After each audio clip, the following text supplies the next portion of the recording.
नमस्कार दोस्तों, मैं अंकुर उपाध्याय स्वागत करता हूं आप सभी का एक बार फिर से अपनी नई वीडियो में।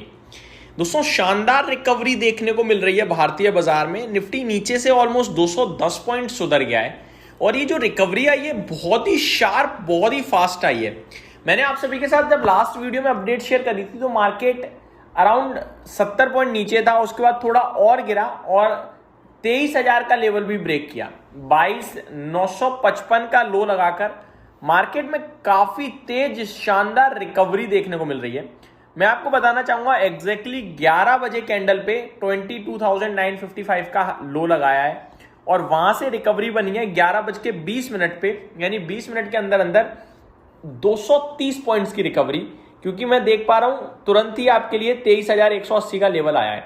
अब ये रिकवरी भरोसे लायक है या नहीं है, मैं आपको सिर्फ एक लेवल देना चाहूंगा दोस्तों। ये वीडियो जब मैं शूट कर रहा हूं उसके हिसाब से वो लेवल है 5 मिनट की कैंडल पे 20 EMA 23,134 का। अभी आपका 24,150 145 ट्रेड कर रहा है। 23,100 मेरे हिसाब से मैं इंपॉर्टेंट रखूंगा।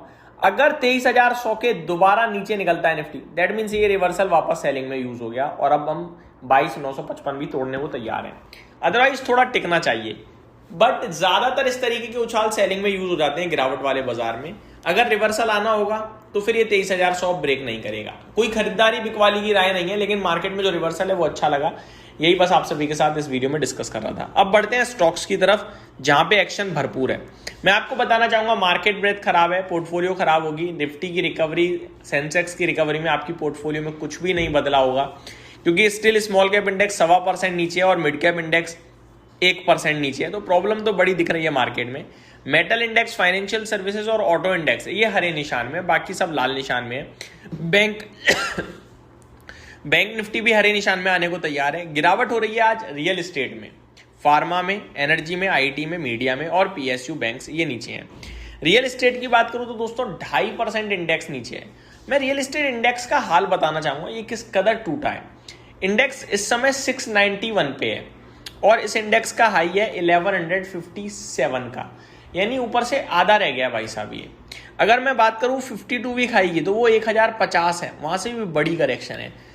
इंडेक्स का हाल इतना बुरा हुआ है, सोचो स्टॉक्स का कितना हुआ होगा। स्टॉक्स की बात करूं अगर मैं, आनंद राज जो 900 रुपए के आसपास पहुंच गया था 437 रुपए पे है। ब्रिगेड एंटरप्राइजेस जो 1,1200 रुपए का शेयर था, इनफैक्ट 1350 का मुझे लाइफ हाई दिख रहा है, 52 वीक हाई दिख रहा है और 1400 के पार का लाइफ हाई है। ये आज की डेट में 650 रुपए के करीब खड़ा है। तो आधे से ज्यादा गिर चुके हैं स्टॉक रियल एस्टेट वाले, बहुत बुरा हाल हुआ है। टॉप स्टॉक्स की बात करूं तो ITI, MRPL, सारेगामा, तेजस नेटवर्क, जिंदाल 100 ये कुछ स्टॉक्स हैं जिनमें आपको तेजी देखने को मिल रही है।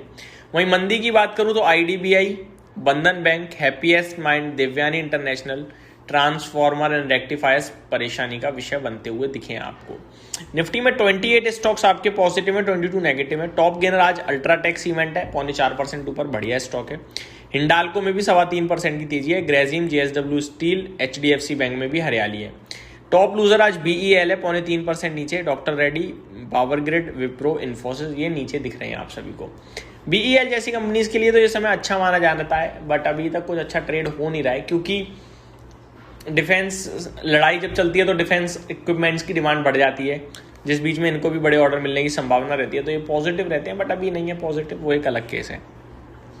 अब आता हूं दोस्तों मैं आप सभी के साथ थोड़ा सा डेटा पे। सबसे पहले कच्चा तेल, जैसे मैंने लास्ट वीडियो में डिस्कस किया, इंपॉर्टेंट रोल प्ले कर रहा है इस समय।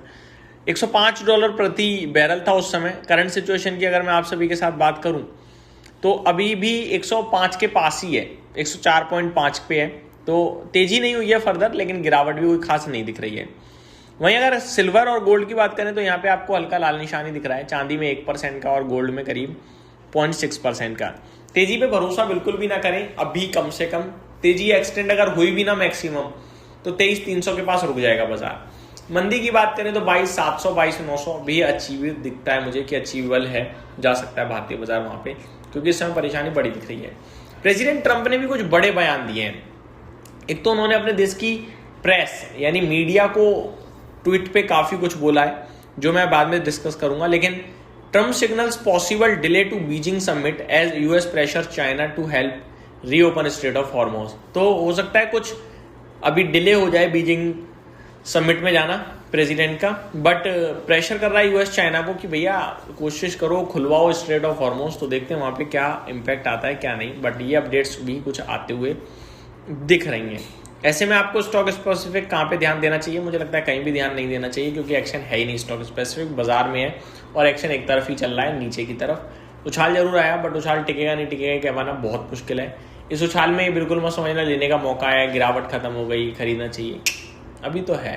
वो दिखेगी, कच्चे तेल में दिखेगी, खबरों में दिखेगी, तब तेजी आएगी सस्टेनेबल। अभी तो उछाल के रूप में इसे ट्रीट कीजिए। ये मेरी तरफ से अपडेट थी। Thank you so much for watching this video. Have a great day guys.